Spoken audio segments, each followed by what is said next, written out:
tout le monde et bienvenue dans ce nouvel épisode d'Apprécier. Aujourd'hui, on va parler de lycans, de vampires, de sang et de guerre. Alors, âme sensible, s'abstenir.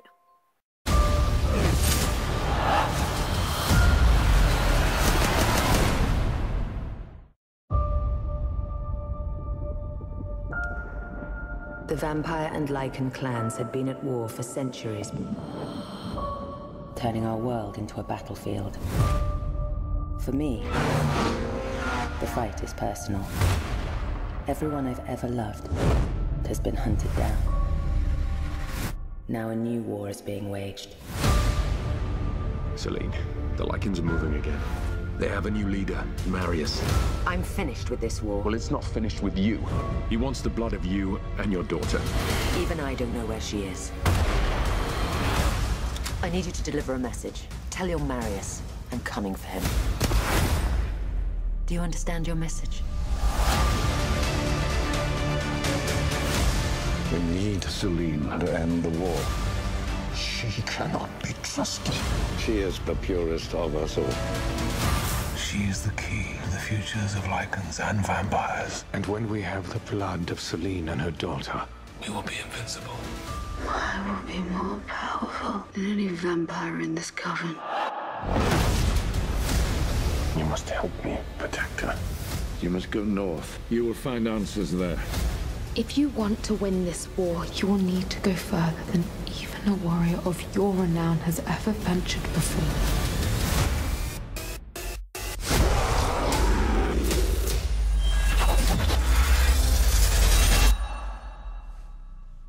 Impossible. There's nothing stopping her now.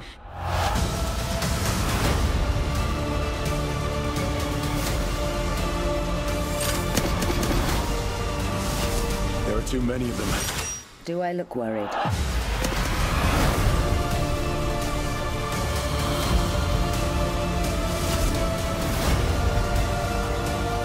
All I want is your blood.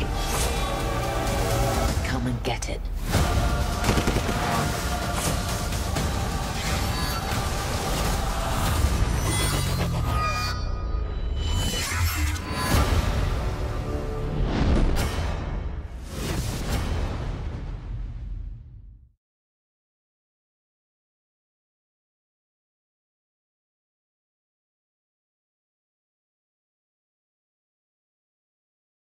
Comme vous avez pu le voir dans la bande-annonce, on va parler d'Underworld Blood Wars.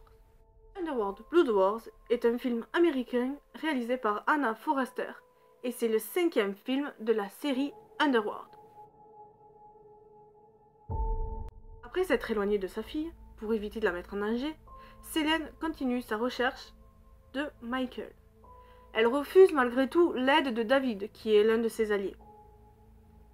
Mais quand elle est contactée par les membres du Conseil des vampires, qui acceptent de pardonner ses actions contre les vampires, Selene est obligée de retourner parmi les siens pour entraîner les vampires à se battre contre les lycans qui préparent en cachette un nouveau plan d'attaque et soutenu par leur nouveau grand chef, Marius.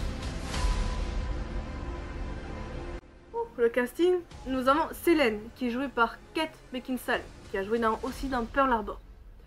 Nous avons David, qui est interprété par Theo James, qui a joué dans Divergente. On a celui de Marius, qui est joué par Tobias Menzies. On a Lara Pulver, qui joue Semira. On a Charles Dance, qui est Thomas.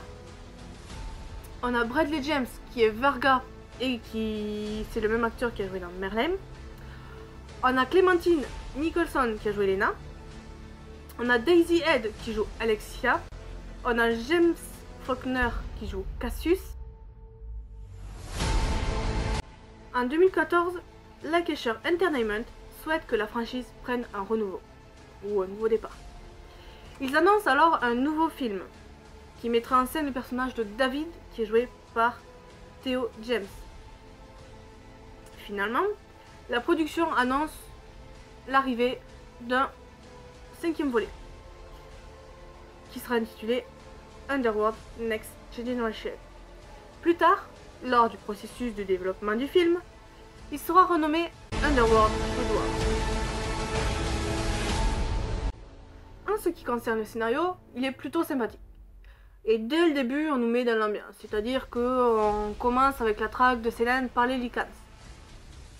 Il pose bien les bases, même si après il faut avoir vu quand même les autres, je pense, Underworld. Et il ne laisse pas le temps de s'ennuyer, et ce qui est bien dans le film, c'est qu'il finit plutôt bien, parce que du coup, finalement, voilà, enfin, je vais pas vous spoiler, donc...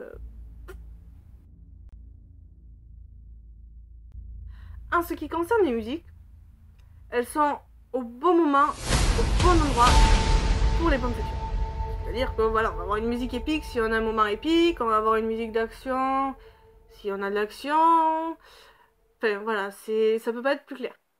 Pour les effets, ils sont assez bien faits. Par exemple, les flaques de sang, les transformations en bêtes des Lycans, la rapidité et les sauts des vampires.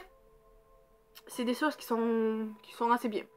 Et après, pour les costumes, ils sont adaptés au camp auquel ils appartiennent. C'est-à-dire que, je m'explique.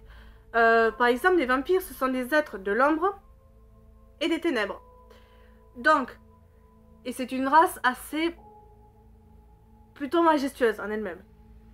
Donc, les vampires, ils vont plutôt avoir des vêtements nobles et noirs. A contrario, avec les Lycans, qui eux, ça sera plutôt des vêtements dans les tons verts à peu près, et plutôt dans le côté rustique. Pour finir, je dirais que c'est un film à aller voir. Bon, après, faites attention quand même, c'est un film pour les moins de 12 ans. Parce que bon, il y a des flaques de sang, il y a des meurtres, il y a beaucoup de carnage, il y a beaucoup de tranchages, de têtes, de corps, bon, enfin bref. Mais après, si vous aimez beaucoup la fantasy, si vous aimez beaucoup les actions, si vous aimez tout ce qui est vampire, si vous aimez tout ce qui est Lycan, si vous aimez tout ce qui est ténèbres, si vous aimez ça, vachement, je vous le conseille vivement. Allez, sur ce, on se retrouve dans un prochain épisode, mes loulous. N'hésitez pas à liker, commenter, partager. Sur ce, moi je vous laisse. Ciao tout le monde.